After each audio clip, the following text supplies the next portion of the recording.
آج ہم انشاءاللہ لفظ جلالہ یعنی اللہ، جو اللہ سبحانہ تعالیٰ کا ذاتی نام ہے، اس پر بات کریں گے۔ قرآن مجید میں اللہ سبحانہ تعالیٰ نے اپنا تعارف خود اللہ کے نام کے ساتھ کروایا ہے، اور اس کے لیے اس کا بہترین تعارف آیت الکرسی میں ہوا ہے۔ اللہ لا الہ الا ہو الحی القیوم لا تأخذہ سنۃ ولا نوم لہ ما فی السماوات وما فی الارض من ذا الذی یشفع عنده الا بإذنہ یعلم ما بین ایدیہم وما خلفہم ولا یحیطون بشیء من علمہ الا بما شاء وسع کرسیہ السماوات والارض ولا یؤودہ حفظہما وہو العلی العظیم۔ اللہ وہ ہے کہ اس کے سوا کوئی معبود نہیں، زندہ ہے، ہر چیز کو قائم رکھنے والا ہے، نہ اسے اونگ آتی ہے اور نہ نیند، جو کچھ بھی آسمانوں اور زمین میں ہے اسی کا ہے۔ کون ہے جو اس کے پاس اس کی اجازت کے بغیر سفارش کرے؟ وہ جانتا ہے جو کچھ ان کے سامنے ہے اور جو ان کے پیچھے ہے، اور وہ اس کے علم میں سے کسی چیز کا احاطہ نہیں کر سکتے مگر جتنا وہ خود چاہے۔ اس کی کرسی آسمان و زمین پر چھائی ہوئی ہے اور اسے ان دونوں کی حفاظت نہیں تھکاتی۔ وہ سب سے بلند اور سب سے بڑا ہے۔ یہ ہے اللہ رب العالمین۔ لفظ اللہ سبحانہ تعالیٰ کا ذاتی نام صرف اللہ ہی کے لیے مخصوص ہے۔ پوری کائنات میں اللہ کے نام سے سوائے اس کے کوئی بھی نہیں جانا جاتا، کسی اور کا یہ نام ہے ہی نہیں۔ ہل تعلم لہ سمیہ؟ نہیں، یہ نام ایک انتہائی خوبصورت نام ہے۔ اگر اس کی تحریر پر آپ غور کریں تو اس کے ساری شیپ اوپر کو اٹھتی ہوئی جاتی، جو اپنی تحریر کے اعتبار سے بھی اللہ سبحانہ تعالیٰ کی عظمت اور بلندی پر دلیل ہے۔ اس کو اسم الجلالہ، اللہ کا عزت والا نام، بلند نام، جلیل القدر نام، جو اسماء حسنہ میں سے سب سے عظیم اور اعلیٰ ہے، صرف اسی کا ہے۔ اس کے لغوی معنی کیا ہے؟ اس کا مطلب کیا ہے؟ اس کی اصل الالہ ہے، لیکن باقی اسماء کے ساتھ جب ال لگتا ہے تو الگ پڑھا جاتا ہے۔ لیکن سبحان اللہ سبحانہ تعالیٰ کے اس نام میں ال اس کا حصہ بن چکا ہے، یعنی اللہ بجائے اس کے کہ ہم کہیں الالہ، وہ خاص الہ، کیا کہا جاتا ہے؟ اللہ۔ عربی لغت میں یہ لفظ 4 معنوں میں استعمال ہوتا ہے۔ نمبر 1 المعبود، یعنی اللہ کون ہے؟ وہ جو معبود ہے، خاص الہ ہے جس کی عبادت کی جاتی ہے۔ نمبر 2 الملجا، جس کی پناہ لی جاتی، خوف میں، غم میں، پریشانیوں میں، جس کی طرف رجوع کیا جاتا ہے، جو پناہ گاہ ہے۔ نمبر 3 المفزوع الیہ، یعنی گھبراہٹ میں جس کی مدد حاصل کی جاتی ہے۔ جب سارے سہارے ٹوٹ جاتے ہیں تو ہر انسان، خواہ وہ اس کو نہ بھی مانتا ہو، پھر بھی اسی کی طرف لوٹتا اور پلٹتا ہے۔ اور چوتھا معنی ہے المحبوب، وہ محبوب جس کے ساتھ عظیم محبت ہو، ہر چیز سے بڑھ کر محبت ہو، اور اس کے بارے میں عقل حیران ہو۔ لا تدرکہ الابصار، جس کو نگاہیں نہ پا سکتی ہوں، وہ یدرک الابصار، اور وہ سب نگاہوں کو دیکھتا ہے، جانتا ہے کہ کون سی نگاہ کس طرف اٹھی ہے۔ تو اللہ سبحانہ تعالیٰ دراصل ساری کائنات کا حقیقی معبود ہے، ان کا بھی جو اس کو مانتے ہیں اور ان کا بھی جو اس کو نہیں مانتے۔ الہ برحق وہی ہے جس کی عبادت کی طرف بندوں کے دل مائل ہوتے ہیں جب وہ اس کو دریافت کر لیتے ہیں، جب وہ اس کو پہچان جاتے ہیں، جب وہ اس کی نعمتوں اور اس کی بنائی ہوئی عظیم نشانیوں کو دیکھ کر اس کی طرف مائل ہو جاتے ہیں، جب ان کے دل اس کی وحدانیت کی گواہی دینے لگتے ہیں اور پوری انکساری اور عاجزی کے ساتھ اس کے آگے جھکتے ہیں، اسی سے امیدیں لگاتے ہیں، اسی سے ڈرتے ہیں، اسی کی عظمت دل میں پہچانتے ہیں، پھر اسی کی اطاعت کرتے ہیں، اپنی ضروریات اور مشکلات میں اسی کی طرف رجوع کرتے ہیں۔ وہ وہی الہ برحق ہے جو عرش سے لے کر اس ٹھہری ہوئی زمین کی گہرائیوں تک واحد الہ ہے، جس کے سوا کوئی اور الہ نہیں ہے۔ وہ عظیم و برتر ہے اپنی صفات میں اور ان کی بڑائی اور کمال اور جلال میں اور جمال میں۔ اس کے جتنے بھی نام ہیں، اس کی جتنی بھی صفات ہیں، وہ سب اسی کی طرف لوٹتی ہیں، یعنی اس کے ذاتی نام اللہ کی طرف۔ اس کا کوئی شریک نہیں، کوئی اس کے مشابہ نہیں، کوئی اس کے ہم مثل نہیں، کوئی اس کا ہمسر نہیں، کوئی اس کا مددگار نہیں۔ وہ ہر لحاظ سے کامل ہے۔ اللہ جو دلوں کے لیے باعث راحت ہے، جس کا ذکر، جس کا تصور جس کا خیال اور جس پر ایمان دلوں کے اطمینان کا ذریعہ ہے۔ انسان جب اس کو دریافت کر لیتا ہے، جب اس کو پا لیتا ہے، جب اس کو پہچان لیتا ہے تو پھر ہر چیز سے بے نیاز ہو جاتا ہے۔ اللہ جل جلالہ کا یہ نام قرآن مجید میں سب سے زیادہ استعمال ہوا ہے۔ 2500 سے زیادہ بار لفظ اللہ قرآن مجید میں مختلف جگہوں پر آیا ہے، مختلف آیات میں، اور جس آیت میں اللہ سبحانہ تعالیٰ کا تعارف کروایا گیا وہ آیت الکرسی قرآن مجید کی سب سے بڑی آیت شمار ہوتی ہے۔ ابی ابن کعب سے مروی ہے کہ نبی صلی اللہ علیہ وسلم نے ایک مرتبہ ان سے پوچھا کہ قرآن کریم میں سب سے عظیم آیت کون سی ہے؟ انہوں نے کہا اللہ اور اس کا رسول جانتے ہیں۔ نبی صلی اللہ علیہ وسلم نے ان سے پھر کئی بار پوچھا تو اس پر انہوں نے عرض کیا آیت الکرسی۔ اس پر آپ بہت خوش ہوئے اور فرمایا کہ ابو المنذر تمہیں علم مبارک ہو، یعنی واقعی تمہارے پاس علم ہے، تم جانتے ہو کہ اللہ کون ہے، اور اس کا تعارف قرآن مجید میں جس آیت میں ہے وہ آیت اسی بنا پر سب سے بڑی آیت شمار ہوتی ہے۔ پھر ہر رسول نے اپنی اپنی امت کو اللہ ہی کی عبادت کی طرف بلایا، اسی الہ کی طرف متوجہ ہونے کے لیے کہا۔ قرآن مجید سے ہمیں پتہ چلتا ہے کہ جس قوم میں بھی کوئی نبی جو آیا اس نے لوگوں کو اللہ کی عبادت ہی کی دعوت دی۔ ارشاد باری تعالیٰ ہے وَلَقَدْ بَعَثْنَا فِي كُلِّ أُمَّةٍ رَسُولًا أَنِ اعْبُدُوا اللَّهَ وَاجْتَنِبُوا الطَّاغُوتَ۔ ہم نے ہر امت میں ایک رسول بھیجا جو انہیں یہی کہتا تھا کہ لوگوں اللہ کی عبادت کرو اور طاغوت سے بچو، یعنی غیر اللہ کی عبادت سے بچو۔ نبی صلی اللہ علیہ وسلم نے بھی لوگوں کو اللہ سبحانہ تعالیٰ ہی کی عبادت کی طرف بلایا۔ ربیہ بن عباد دیلمی سے روایت ہے، یہ وہ صحابی ہیں جنہوں نے جاہلیت کا زمانہ بھی پایا اور پھر مسلمان ہو گئے۔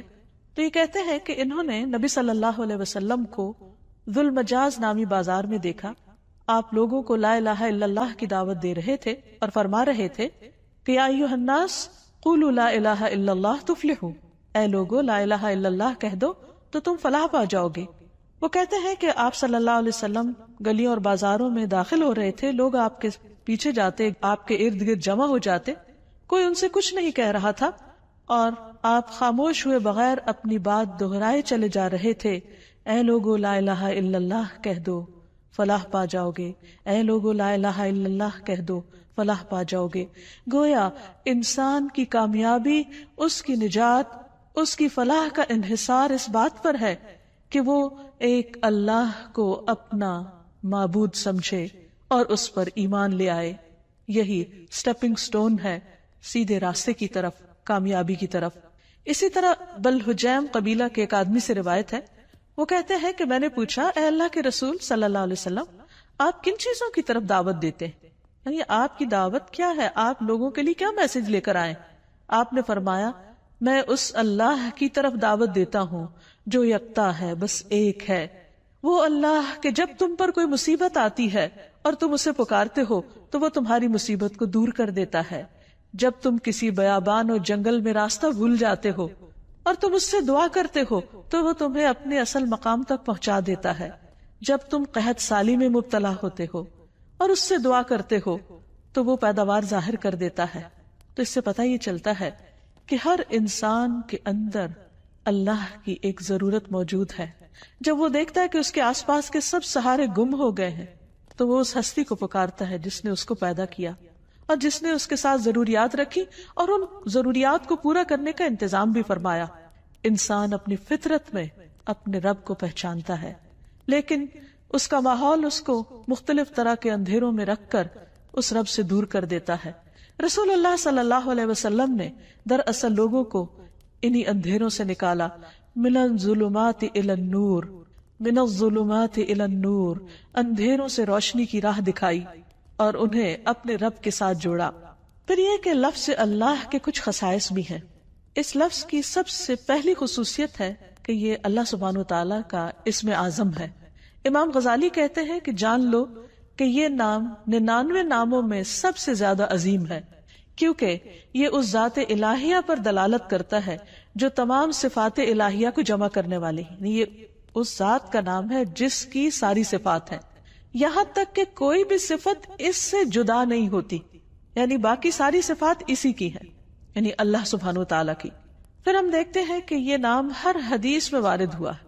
نبی صلی اللہ علیہ وسلم کی جتنی بھی حدیثیں ان کے شروع میں ہر جگہ آتا ہے قال رسول اللہ صلی اللہ علیہ وسلم یا عن النبی صلی اللہ علیہ وسلم.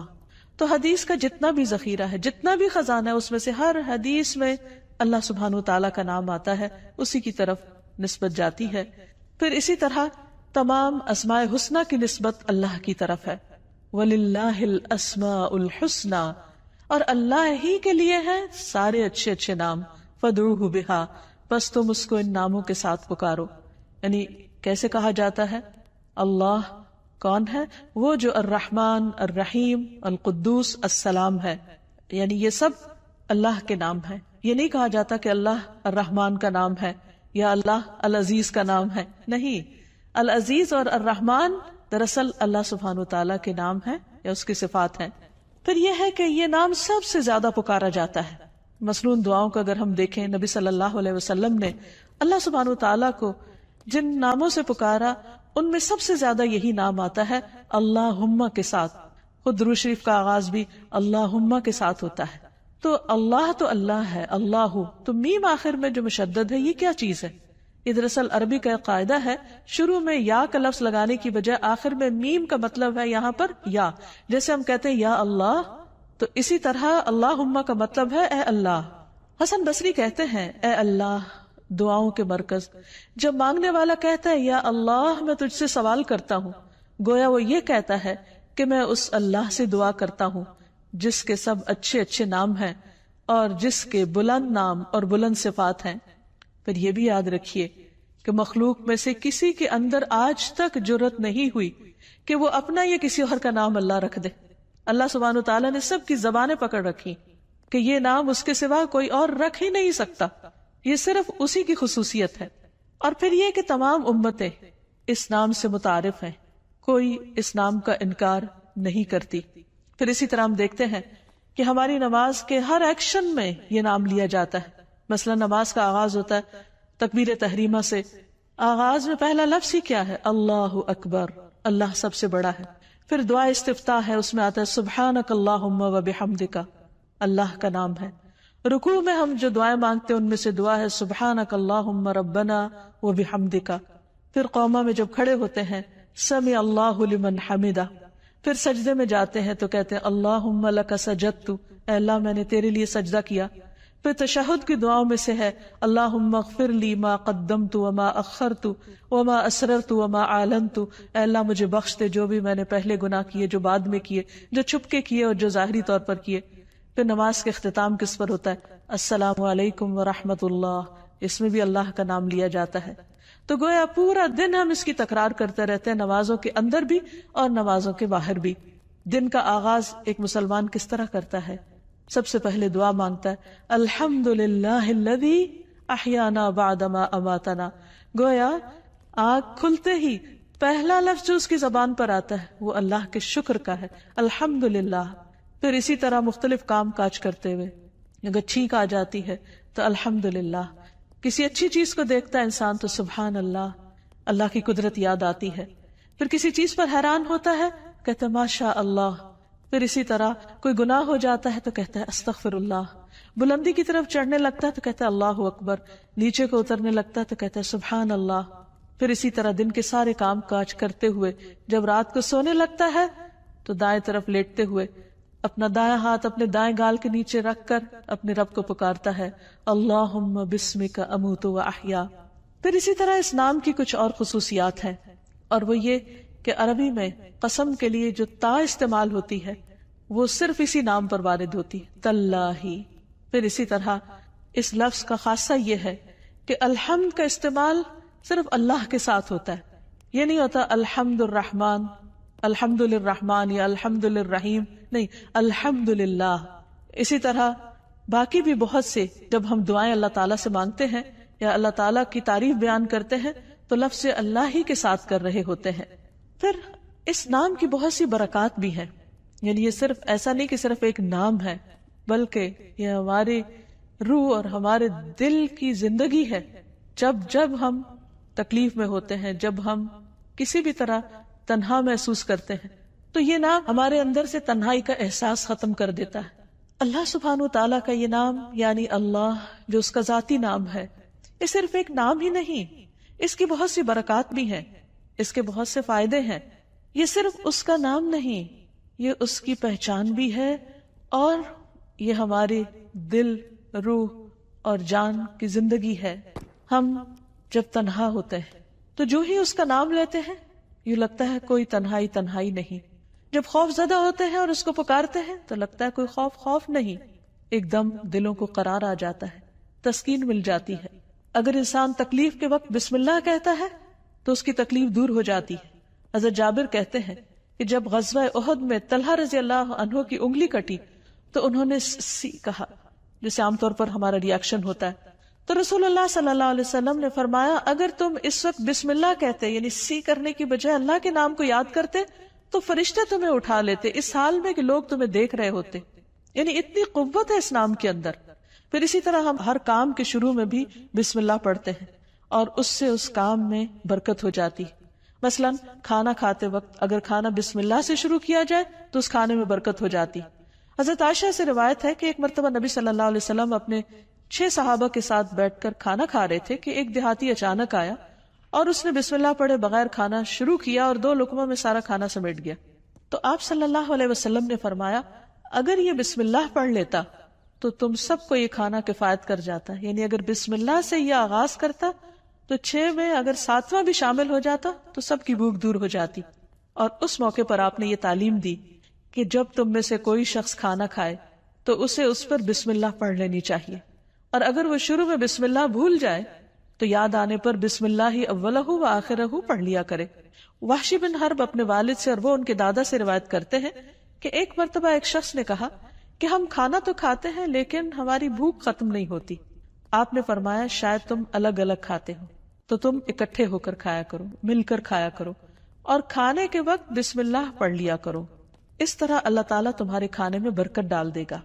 پھر اسی طرح بسم اللہ پڑھنا شیاطین کو دور کر دیتا ہے، شیطان سے محفوظ کر دیتا ہے. حضرت انس کہتے ہیں کہ رسول اللہ صلی اللہ علیہ وسلم نے فرمایا جنوں کی آنکھوں اور انسانوں کی شرمگاہوں کا پردہ یہ ہے کہ جب کوئی اپنے کپڑے اتارے یعنی جسے نہانے وغیرہ کے لیے تو بسم اللہ پڑھ لے. یعنی اس وقت بھی اگر اللہ کا نام لے تو ہر ایک سے وہ محفوظ ہو جائے گا. یعنی ویسے تو لباس اتار دے انسان تو اس کا سطر کھل جاتا ہے، لیکن اگر بسم اللہ پڑھتا ہے تو وہ مخلوق جو اس وقت وہاں ہو سکتی ہے موجود، اس سے بھی اس کا سطر ہو جاتا ہے. پھر اسی طرح نبی صلی اللہ علیہ وسلم کا طریقہ یہ تھا کہ رات کو جب سونے لگتے تو اپنا بستر جھاڑتے وقت بھی بسم اللہ پڑھا کرتے تھے.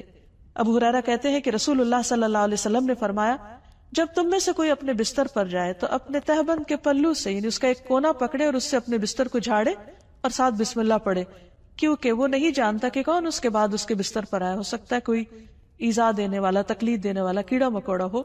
تو جب اللہ کا نام لیا جائے گا تو کوئی چیز اس کو رات سوتے وقت نقصان نہیں دے گی.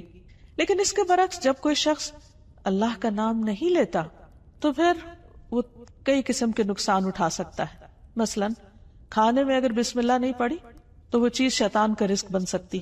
ابن عباس کہتے ہیں رسول اللہ صلی اللہ علیہ وسلم نے فرمایا کہ ابلیس نے کہا اے رب تو نے اپنے ساری مخلوق کا رزق واضح طور پر بتا دیا ہے، تو میرا رزق کہاں، میں کیا کھاؤں گا؟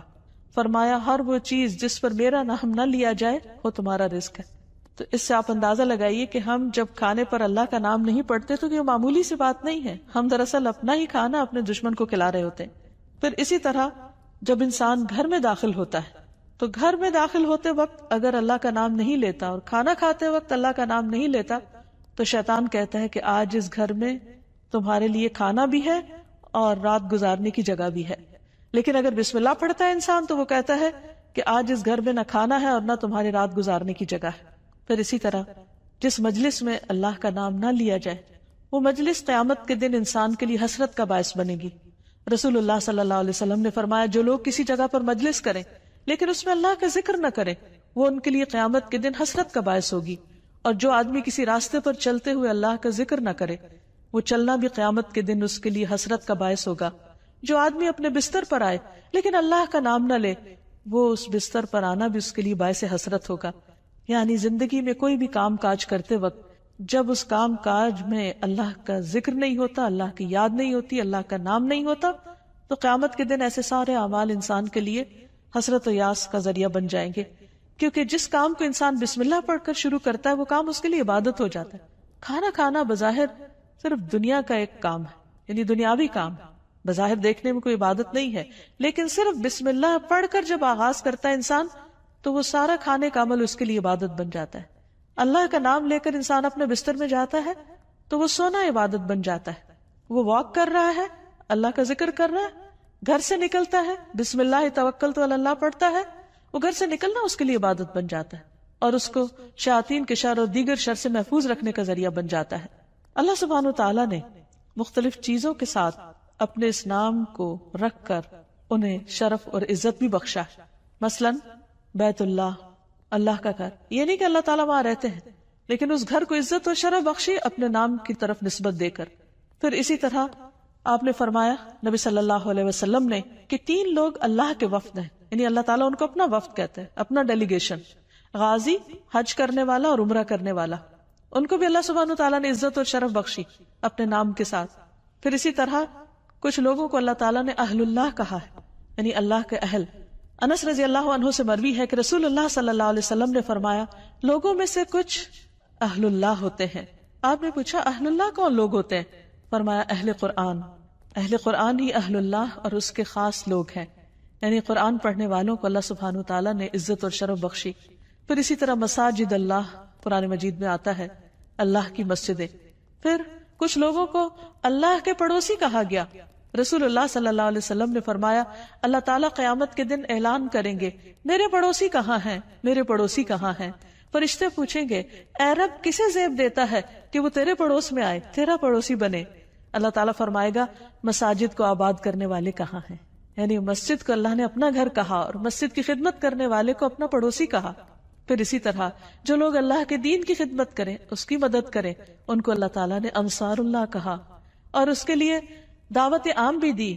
یا ایھا الذین آمنوا کونوا انصار اللہ، اے لوگو جو ایمان لائے ہو اللہ کے مددگار بن جاؤ. پھر اسی طرح قوم سمود کی اونٹنی کو جو خاص نشانی کے طور پر ظاہر ہوئی اس کو ناقۃ اللہ، اللہ کی اونٹنی کہا. اور حقیقت یہ ہے کہ اللہ کے نزدیک بندوں کے ناموں میں سے بھی جو پسندیدہ نام ہیں ان میں سے ایک عبداللہ اور دوسرے عبد الرحمن ہے، جیسے کہ نبی صلی اللہ علیہ وسلم نے ہمیں تعلیم دی ہے. جب ایک بندہ اس نام کے ساتھ اللہ کو پکارتا ہے تو اس کی دعا سنی جاتی ہے، اس کی دعا قبول ہوتی ہے. اور اس کے بارے میں ہم دیکھتے ہیں کہ رسول اللہ صلی اللہ علیہ وسلم کی اکثر دعائیں اسی نام کے ساتھ شروع ہوتی تھی. آپ صلی اللہ علیہ وسلم ہر نئے مسلمان ہونے والے کو جو دعا سکھایا کرتے تھے اللہم اغفر لی وارحمنی واہدنی وارزقنی، اے اللہ تو مجھے معاف کر دے، اے اللہ تو مجھ پر رحم فرما اور مجھے ہدایت دے اور مجھے رزق عطا فرما. پھر اسی نام کے ذریعے جب آپ صلی اللہ علیہ وسلم اللہ کے راستے میں نکلتے، جہاد پر جاتے، تو آپ اسی نام کے ذریعے اللہ تعالیٰ سے مدد چاہتے. زندگی میں انسان پر بہت سی مشکلات اور بہت سی تکلیفیں آتی رہتی، ایسے میں بعض اوقات انسان ڈپریشن کا شکار ہو جاتا ہے، اسے یہ نہیں پتہ چلتا کہ اب وہ کیا کرے. لیکن اس کا حل نبی صلی اللہ علیہ وسلم نے ہمیں بتایا ہے. حضرت اسماء بنت امیس کہتی ہیں کہ مجھ سے رسول اللہ صلی اللہ علیہ وسلم نے فرمایا کیا میں تمہیں ایسے کلمات بتاؤں کہ جن کو پڑھنے سے غم اور پریشانی دور ہو جاتی ہے، اور وہ ہے اللہ اللہ ربی لا اشرک بہ شیئا، اللہ اللہ ہی میرا رب ہے، میں اس کے ساتھ کسی کو شریک نہیں کرتا. جب انسان کثرت سے اس کی تکرار کرتا ہے تو بڑے سے بڑا رنج اور غم دور ہو جاتا ہے، کیونکہ نبی صلی اللہ علیہ وسلم نے جو بھی ہمیں تعلیم دی ہے وہ دراصل اللہ سبحانہ تعالیٰ ہی نے آپ کو دی تھی، اور اسی کی روشنی میں آپ نے وہ تمام چیزیں ہمیں سکھائیں. اسی طرح حضرت یعقوب علیہ السلام پر جب بہت غم آیا بیٹے کی جدائی کا تو انہوں نے بندوں سے شکوہ شکایت نہیں کی، بلکہ کیا کہا انما اشکو بثی وحزنی الی اللہ، انما اشکو بے شک میں شکوہ کرتا ہوں، بثی وحزنی اپنے رنج و غم کا، الی اللہ صرف اللہ کی طرف. اور حقیقت یہ ہے کہ جب انسان ایسی حالت میں اللہ کی طرف رجوع کرتا ہے تو اللہ سبحانہ وتعالیٰ اپنے غیب کے خزانوں سے اس کی مدد کرتا ہے اور اس کو تنہا نہیں چھوڑتا، اس کو تھام لیتا ہے. لفظ اللہ کے ساتھ پکارنا دعاؤں کی قبولیت کا ذریعہ بنتا ہے. ایک اور روایت سے ہمیں پتہ چلتا ہے، عبداللہ بن بریدہ اسلمی اپنے والد سے روایت کرتے ہیں کہ نبی صلی اللہ علیہ وسلم نے ایک شخص کو دعا میں پکارتے ہوئے سنا اللہم انی اسألک بأنی اشہد انک انت اللہ لا الہ الا انت الاحد الصمد الذی لم یلد ولم یولد ولم یکن لہ کفوا احد. تو آپ نے فرمایا قسم ہے اس ذات کی جس کے ہاتھ میں میری جان ہے، اس نے اللہ کے اس نام کے ساتھ دعا کی ہے جس کے ساتھ دعا کی جائے تو قبول کی جاتی ہے، اور اگر سوال کیا جائے تو عطا کر دیا جاتا ہے. یعنی بندہ اپنے رب سے جو کچھ مانگتا ہے رب اسے عطا کرتا ہے. تو جو شخص اپنے الہ حقیقی کو پہچان لیتا ہے پھر وہ اسی سے مانگتا ہے اور اسی کی عبادت کرتا ہے. ایاک نعبد و ایاک نستعین، وہ اسی کی اطاعت اور بندگی کے لیے اسی کو راضی کرنے کی کوشش کرتا ہے، اور اگر اس کو راضی کرنے میں کسی اور کو ناراض بھی کرنا پڑے تو وہ اس سے ڈرتا نہیں، کیونکہ جو اللہ کو راضی کرتا ہے اللہ سبحانہ وتعالی اس کی حفاظت کرتے ہیں، اور جو بندوں کو راضی کرنے کے لیے اللہ کو ناراض کر دیتا ہے پھر اللہ تعالیٰ اسے بندوں کے حوالے کر دیتے ہیں. ہمارے لیے یہ بہت اہم ہے کہ ہم اپنی پوری زندگی اللہ رب العالمین کے سپرد کریں، اسی کی اطاعت اور فرما برداری میں گزاریں، جیسا کہ اللہ سبحانہ وتعالی نے نبی صلی اللہ علیہ وسلم کو حکم دیا، قل ان صلاتی ونسکی ومحیای ومماتی للہ رب العالمین لا شریک لہ وبذالک امرت وانا اول المسلمین. آپ کہہ دیجئے میری نماز، میری قربانی، میرا جینا اور میرا مرنا سب اللہ رب العالمین کے لیے ہے، اس کا کوئی شریک نہیں، مجھے اسی بات کا حکم دیا گیا ہے اور میں سب سے پہلے فرما بردار ہوں، سب سے پہلے مسلمان ہوں. یعنی کسی بھی قسم کی عبادت، خواہ وہ جانی ہو یا مالی ہو، زندگی کا کوئی بھی کام ہو، سب کا سب اللہ کی رضا کے لیے ہونا چاہیے. جیسا کہ ابراہیم علیہ السلام نے اپنے آپ کو اللہ کے سپرد کیا تھا، اللہ کی اطاعت کی تھی. اذ قال له ربه اسلم قال اسلمت لرب العالمین، جب اس کے رب نے کہا کہ تم اپنے رب کے حوالے کر دو اپنے آپ کو، تو انہوں نے کیا کہا کہ میں رب العالمین کا فرما بردار ہو گیا. ایسا ہی دین دراصل اللہ کا مطلوب دین ہے کہ بندہ اپنے آپ کو اللہ کے حوالے کرے، اسی کا فرما بردار بن جائے، اسی کا اطاعت گزار بن جائے. ارشاد باری تعالیٰ ہے وَمَنْ أَحْسَنُ دِينًا، اس سے اچھا دین کس کا ہو سکتا ہے، ممن اسلم وجہہ للہ، جس نے اپنا آپ اللہ کے حوالے کر دیا، اپنا چہرہ اللہ کے لیے تابع کر دیا، اس کے آگے جھک گیا، اس کی بات کے آگے، اس کے حکم کے آگے. وَهُوَ مُحْسِنٌ، اور وہ محسن بھی ہے، ہر کام کو بہت اچھی طرح کرنے والا ہے. وَاتَّبَعَ مِلَّةَ إِبْرَاهِيمَ حَنِيفًا، اور اس نے ملت ابراہیم کی پیروی کی. وَاتَّخَذَ اللَّهُ إِبْرَاهِيمَ خَلِيلًا، اور اللہ نے ابراہیم کو اپنا دوست بنا لیا.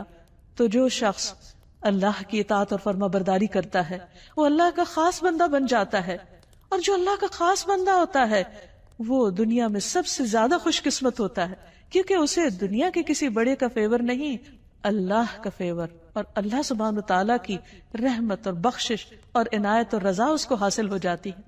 اور اس سے بڑی کیا چیز ہو سکتی ہے اس شخص کے لیے جو اللہ کو اپنا رب مانتا ہو.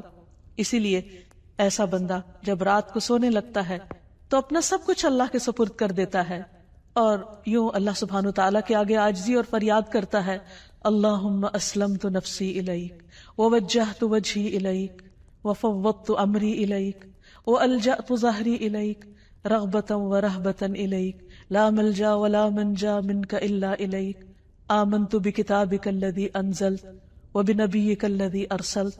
اے اللہ، میں نے اپنی جان تیرے سپرد کی، اپنا چہرہ تیری طرف کر لیا، اپنا معاملہ تیرے سپرد کر دیا، جتنے بھی پریشانیاں، غم اور ہم ہیں سب تیرے حوالے کر دی، تو ہی ان کی بہترین ٹیک کیئر کرنے والا ہے. اپنے آپ کو تیری طرف متوجہ کیا، تجھی پر بھروسہ کیا، تیری طرف رغبت اور تیری خوف کی وجہ سے تیرے سوا کوئی جائے پناہ نہیں. میں تیری کتاب پر ایمان لایا جو تو نے نازل کی، تیرے نبی پر ایمان لایا جو تو نے ہی بھیجا. ایسا شخص اگر رات کو فوت ہو جاتا ہے تو وہ فطرت پر ہوتا ہے، اسلام پر ہوتا ہے، وہ دراصل اللہ کے اس فرمان کے تابع ہوتا ہے کہ اس کا سب کچھ اپنے رب کے لیے ہے. اور اگر وہ صبح کرتا ہے تو حدیث میں آتا ہے کہ ایسا شخص خیر پر، بھلائی پر صبح کرتا ہے. حقیقت یہ ہے کہ جو لوگ اللہ کو پہچان لیتے ہیں وہ سب سے بڑھ کر اللہ سے محبت کرنے والے ہوتے ہیں، اور یہی ان کے ایمان کا تقاضا ہوتا ہے. والذین آمنوا اشد حبا للہ، وہ لوگ جو ایمان والے ہیں وہ اللہ کی محبت میں سب سے زیادہ شدید ہوتے ہیں. نبی صلی اللہ علیہ وسلم نے فرمایا، تم میں سے کوئی شخص اس وقت تک مومن نہیں ہو سکتا جب تک اسے اللہ اور اس کے رسول دوسرے سب لوگوں سے زیادہ محبوب نہ ہو جائیں۔ ایسے لوگ صرف محبت ہی نہیں کرتے، وہ اللہ سے ڈرتے بھی ہیں، اور جو اللہ سے ڈرتے ہیں پھر وہ لوگوں سے نہیں ڈرتے، اور جب وہ اللہ سے ڈرتے ہیں تو اللہ کے ڈر سے پھر وہ اللہ کی نافرمانی کے کام چھوڑ دیتے ہیں، پھر ان کی محبت اور ان کی نفرت بھی اللہ ہی کی خاطر ہوتی ہے، پھر وہ اللہ کو کثرت سے یاد کرنے والے ہوتے ہیں اور اس حکم پر عمل کرنے والے۔ یا ایھا الذین آمنوا اذکروا اللہ ذکرا کثیرا، اے لوگ جو ایمان لے آئے ہو اللہ کا ذکر کرو، اللہ کو یاد کرو، کثرت سے یاد کرنا، وسبحوہ بکرۃ واصیلا، اور صبح و شام اس کی تسبیح بیان کرو۔ ایسے ہی لوگ سب سے آگے نکل جانے والے ہیں، ایسے ہی لوگ سب سے آگے بڑھ جانے والے ہیں، اور انہی کا انجام بہترین ہے۔ نبی صلی اللہ علیہ وسلم نے فرمایا مفردون سبقت لے گئے۔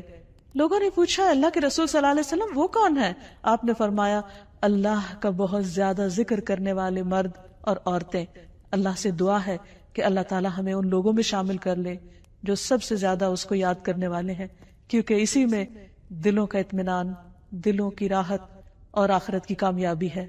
وآخر دعوانا ان الحمد للہ رب العالمین۔